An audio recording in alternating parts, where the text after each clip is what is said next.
দর্শক, কোটা সংস্কার আন্দোলন যারা করছে, কোটা সংস্কার আন্দোলনটা যারা করছে, মানে সমন্বয়কারী যারা, যাদের নেতৃত্বে এই আন্দোলনটা হয়েছে, তারা প্রধানমন্ত্রী শেখ হাসিনার পদত্যাগ দাবি করছে। শুধু এই প্রধানমন্ত্রী পর্যন্তই ক্ষান্ত থাকে নাই, মানে থাইমা থাকে নাই।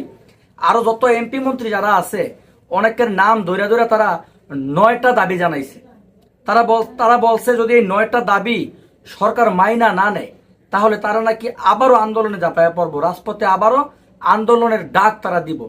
কি কি দাবি তারা জানাইছে সেটা আমি আপনাদেরকে পড়ে পড়ে শুনাইতেছি।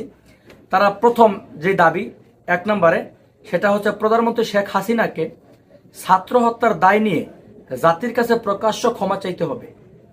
দ্বিতীয়ত 2 নম্বরে যেটা, সেটা হচ্ছে আইন শৃঙ্খলা রক্ষাকারী বাহিনী ও আওয়ামী লীগ সন্ত্রাসী কর্তৃক ছাত্র হত্যার দায় নিয়ে স্বরাষ্ট্রমন্ত্রী আসাদুজ্জামান খান কামাল, সড়ক পরিবহন ও সেতুমন্ত্রী ওবায়দুল কাদের, শিক্ষা